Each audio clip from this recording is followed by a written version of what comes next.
So I spent my time trying to figure out how Keith from the Try Guys is related to the Habsburgs. His last name is Habersberger and his face has eerie similarities to the Habsburgs. So if you're new to my channel, welcome! Here on Mortal Faces, I have a lot more family trees from the Whitakers to King Tut to Cleopatra. Subscribe for more videos and let me know in the comments who you want to uncover next. My research began with figuring out who Keith's paternal ancestors were. I found his father was Donald, whose father was Frank or Francis Habersberger. Frank was born in New York, while his father Julius was born in the Czech Republic around 1874 in Vimperk, South Bohemia. Julius was the son of John or Johann Habersberger, born in 1838 in Taos, West Bohemia, in the Czech Republic. Now, the Czech Republic was Czechoslovakia from 1918 to 1992, and prior to that, it was historically known as Bohemia, and part of the Austro-Hungarian Empire. And who ruled that? The Habsburgs. If we look deeper, those who have the surname Habersberger in the Czech Republic, it is centered around the Bohemian region where Julius and his father Johann were from. Then, I found documents from other Habersbergers in the 1700s, and they were from Salzburg and Vienna, which is the top part of Austria that borders the Czech Republic and its Bohemian region. And it's interesting to note that this surname is most frequently used in Austria. So all of this makes sense. Chances are, if you have one concentration of a particular name, then in areas closest to its origin, you would have others with that same name too, and that is what we see here. So it's very much a probability that his Habersberger ancestor, though was born in the Czech Republic, his ancestors probably originated in Austria. And there's so many different variations of the name, but all of them different. Habersberg, Hubersberger, Habersberger, Habersperger, Habersbergova, Habersberger, Hampersberger, Oppersberger, Hoppersberger, Ampersberger, Hubersperger, Ibersberger.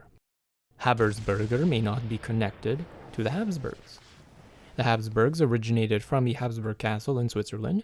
It remained the family seat in the 11th, 12th, and 13th centuries until their ancestor became so influential that they took on missions to conquer other realms. They ended up losing the family seat to the rising Swiss Confederacy, but by this point in the 14th century, they already conquered and made their home in what we call Lower and Upper Austria, and the rest is history. But it doesn't necessarily mean you are from the Habsburg Castle if your name sounds similar.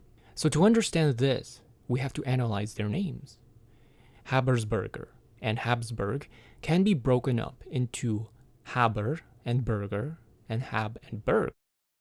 Let's begin with Berger and Berg, and what is the difference?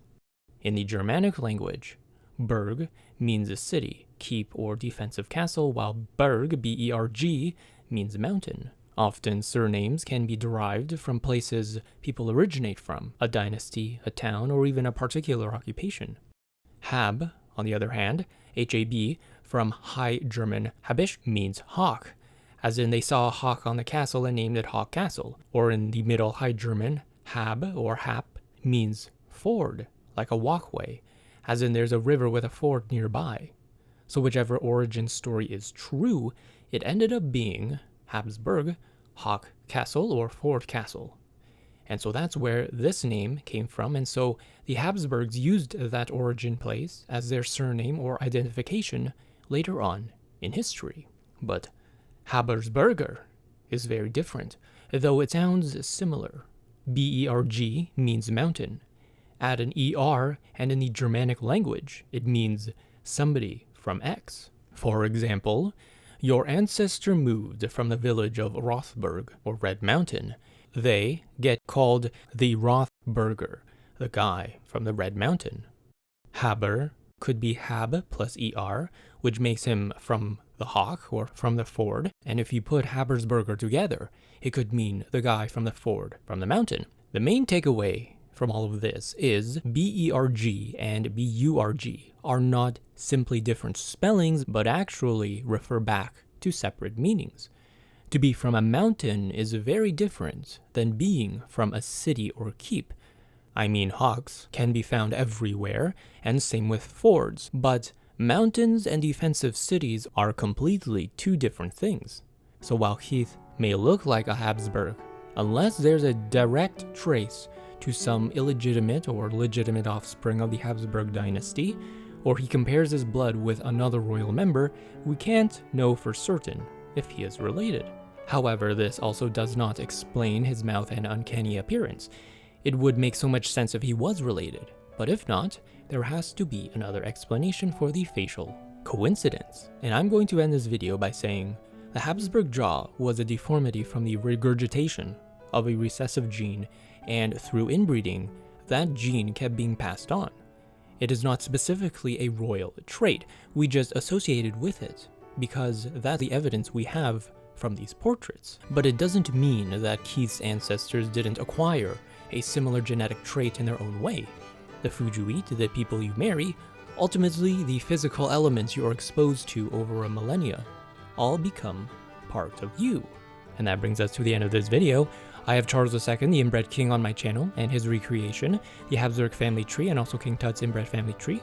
Check it out, subscribe for more historical recreations.